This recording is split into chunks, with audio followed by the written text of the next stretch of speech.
रामायण में जब रावण ने माता सीता जी का अपहरण किया और उन्हें लंका लेके गया, तब भगवान श्री राम ने अपनी वानर सेना की सहायता से श्रीलंका तक पहुंचने के लिए केवल 5 दिनों के अंदर तमिलनाडु के रामेश्वरम से लेकर श्रीलंका के मुन्नार द्वीप तक करीब 100 योजन लंबा एक सेतु बना दिया था, जिसे आज हम राम सेतु के नाम से जानते हैं।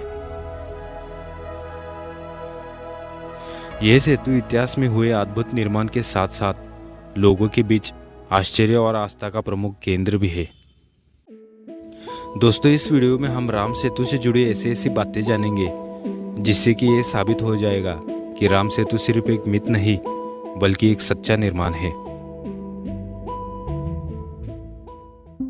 राम सेतु तमिलनाडु के रामेश्वरम में धनुषकोडी नामक स्थान से शुरू होकर श्रीलंका के मुन्नार द्वीप तक पहुंचता है, जिसकी लंबाई 48 किलोमीटर है। इसका निर्माण चूने के पत्थर, बलुआ रेत और बड़ी बड़ी चट्टानों के साथ किया गया है, जो समंदर में लगभग 3 से लेकर 30 फुट तक गहरे पानी में है। विश्व के अति प्राचीन और अद्भुत निर्माण जैसे कि चीन की the great wall of China, मिस्र के पिरामिड्स, ये सब 3 से 4 हजार वर्ष पुराने हैं, जबकि राम सेतु को तो वैज्ञानिक भी कम से कम 7,000 वर्ष से ज्यादा प्राचीन मान चुके हैं। ग्रंथों के अनुसार तो इसका निर्माण आज से लाखों वर्ष पहले त्रेता युग में रामायण काल के समय में किया गया था। राम सेतु का उल्लेख कालिदास के रघुवंश में मिलता है। इसके अलावा स्कंद पुराण, विष्णु पुराण, अग्नि पुराण और ब्रह्म पुराण में भी श्री राम के इस सेतु का उल्लेख मिलता है।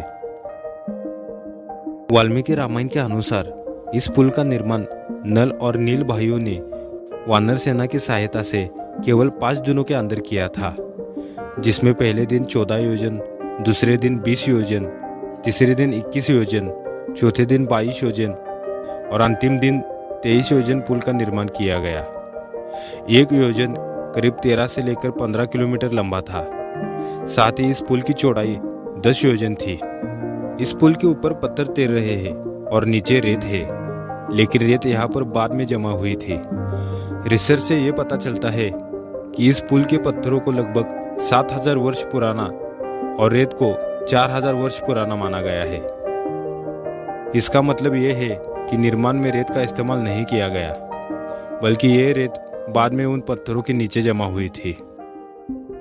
इस पुल का निर्माण ज्वालामुखी के लावे से निकले पत्थरों से किया गया है, जो अत्यधिक गर्म होते हैं और हवा पानी के संपर्क में आते ही अत्यधिक कठोर बन जाते हैं। साथ ही इसमें सूक्ष्म छिद्र यानी छोटे छोटे होल भी होते हैं, और जब इन्हें पानी में डाला जाता है तो इन छिद्रों में हवा भरी होने के कारण ये हल्के और स्पंजी हो जाते हैं, जिस कारण ये पानी में तैरने लगते हैं। हमारे पुराणों में इन पत्थरों के तैरने की और एक इंटरेस्टिंग बात बताई गई है। रामायण में बताया गया है कि इस पुल को बनाने वाले नल और नील बचपन से ही दोनों बहुत ही शरारती थे। ये दोनों इतने नटखट थे कि ऋषि मुनियों का सामान समुद्र में फेंक दिया करते थे। वस्तु डूब जाने के कारण ऋषियों को काफी परेशानी होती थी। फिर ऋषियों ने उन्हें एक श्राप दिया, तुम्हारा फेंका सामान जल में कभी नहीं डूबेगा। और उनका यह श्राप सेतु निर्माण के वक्त लाभदायी साबित हुआ। इसलिए नल और नील जो पत्थर फेंकते थे वे डूबते नहीं थे। राम सेतु के निर्माण के लिए वानर सेना ने पत्थरों, पेड़ों की शाखाओं और पत्तियों का इस्तेमाल किया था। इस पुल की खास बात यह है कि राम सेतु को बनाने के लिए जिन जिन पत्थरों का इस्तेमाल हुआ था वे पुमाई स्टोन थे। ये पत्थर ज्वालामुखी के लावे से उत्पन्न होते हैं। वैज्ञानिकों के अनुसार इस पुल के निर्माण में पत्थरों को आपस में जोड़ने के लिए किसी भी तकनीक का इस्तेमाल नहीं किया गया, सिर्फ उन्हें अपनी अपनी जगह फेंका गया था। पानी में रहने और समुद्री उथल पुथल के बावजूद फिर भी ये पत्थर आज तक अपनी जगह से नहीं हिले, और ये आज तक एक तरह का रहस्य बना हुआ है। वैज्ञानिकों ने इस पर गहरी रिसर्च की, लेकिन इसके पीछे जुड़े रहस्य को आज तक नहीं समझ पाए। 15वीं शताब्दी तक यह पुल एकदम सही अवस्था में और चलने लायक था। लोग तमिलनाडु से श्रीलंका के बीच सामान की आवाजाही भी इसी पुल के माध्यम से करते थे। लेकिन सन 1480 में समुद्र में एक विशाल चक्रवात आया था और इससे पुल का काफ़ी नुकसान हुआ, जिसके बाद यह पुल पानी के अंदर थोड़ा डूब गया। कुछ लोग इसे एडम पुल के नाम से भी बुलाते हैं, जो कि बिल्कुल गलत है। विदेशी लोगों द्वारा हिंदू धर्म और श्री राम से अलग करने के प्रयासों के तहत इसे इस नाम से बुलाया जाने लगा, लेकिन इसका असल नाम राम सेतु ही है। वाल्मीकि रामायण के अनुसार राम सेतु का निर्माण कार्य शिल्पकार विश्वकर्मा के पुत्र नल ने किया था। हिंदू पुराणों में नल को राम सेतु का प्रथम शिल्पकार यानी इंजीनियर माना जाता है। वे उस समय वानर सेना का मार्गदर्शन कर रहे थे। अमेरिका, यूरोप इत्यादि देशों की हजारों संस्थाओं ने, वैज्ञानिकों ने और शोधकर्ताओं ने इस पर शोध किया।